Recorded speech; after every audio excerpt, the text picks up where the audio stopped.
শনিবার দিনকে যখন অনুব্রত মণ্ডলকে তলব করা হয়েছিল তিনি জানিয়েছিলেন, তার আইনজীবীরা জানিয়েছিলেন যে তিনি অসুস্থ, কিন্তু তারপরে দেখা গেছিল তিনি তার জন্য হাজিরা দেননি, সময় চেয়েছিলেন। তারপরে পুলিশের সেকেন্ড নোটিশ এবং তারপরে দেখা যায় যে অনুব্রত মণ্ডল একেবারে পুলিশের কাছে হাজিরা না দিলেও তিনি কিন্তু দলীয় কার্যালয় সেখানে যান, বেশ কয়েক ঘন্টা সেখানে কাটান এবং তারপর বাড়িতে চলে যান।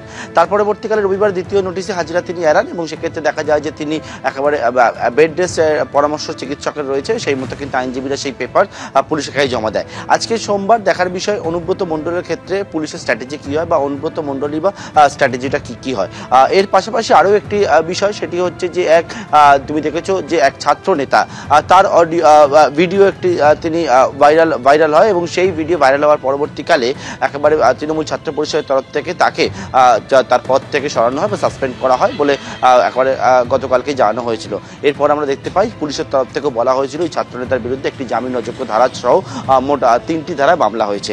অর্থাৎ এই যে অডিও কাণ্ড, অর্থাৎ অনুব্রত মণ্ডলের সঙ্গে আইসির কথোপকথনের পরিপ্রেক্ষিতে বোলপুরের আইসির যে অভিযোগ, সেই অভিযোগের পরিপ্রেক্ষিতে আমরা দেখতে পাচ্ছি যে একদিকে পুলিশ জানাচ্ছে তারা কড়া পদক্ষেপ নেবে এবং তার পরবর্তীকালে পুলিশ যখন নোটিশ দিচ্ছে, ডাকছে, পাশাপাশি স্ট্র্যাটেজি হচ্ছে অনুব্রত মণ্ডল জানাচ্ছে তিনি অসুস্থ এবং যে হাজিরা, প্রথম হাজিরা এড়ান, দ্বিতীয় হাজিরা সেটাও এড়ান। আজকে দেখার বিষয় সোমবার কাজের দিন, সেক্ষেত্রে কিন্তু পুলিশ বা অনুব্রত মণ্ডলের কী স্ট্র্যাটেজি হয় বা সিউড়ি থানাতেও যে অভিযোগ পুলিশ স্বতঃপ্রণোদিতভাবে করেছে ছাত্রনেতার বিরুদ্ধে কী হয় সেটাই এখন দেখার বিষয়, সেদিকেই সকলের নজর রয়েছে।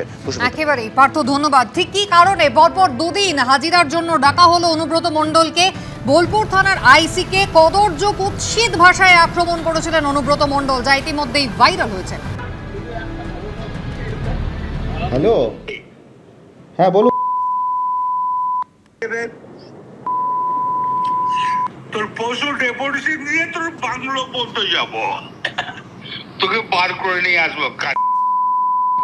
বল বল বল বল বল বল বল বল। হ্যালো, বল।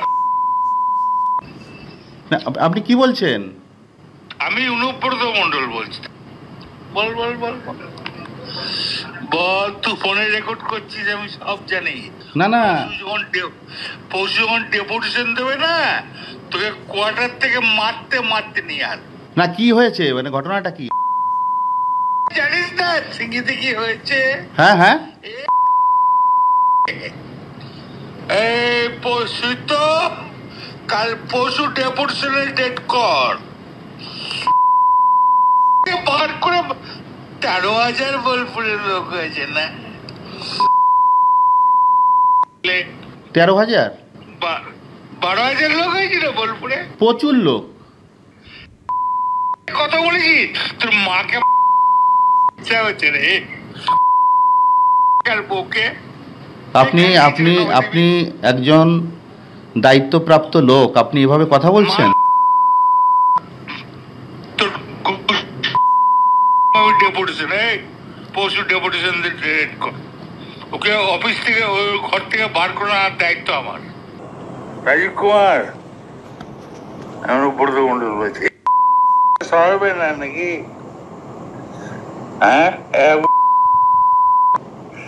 পশু ডেপুটেশন দিয়েছি, মারবে কি মারবো দেখুন আমি। আমার 10,000 লোক হয়েছে বোলপুরে, 10,000 12,000 লোক হয়েছে। এই কাজলের গু খায়, তাই রে?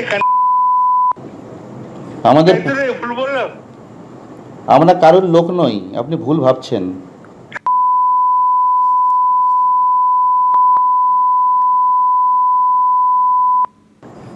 তোর পশু ডেপুটেশনের রেট কর, আমি যাবো থানাতে, ওর চুলের মুঠি ধরে আমি বার করে নিয়ে আসবো ওখান থেকে।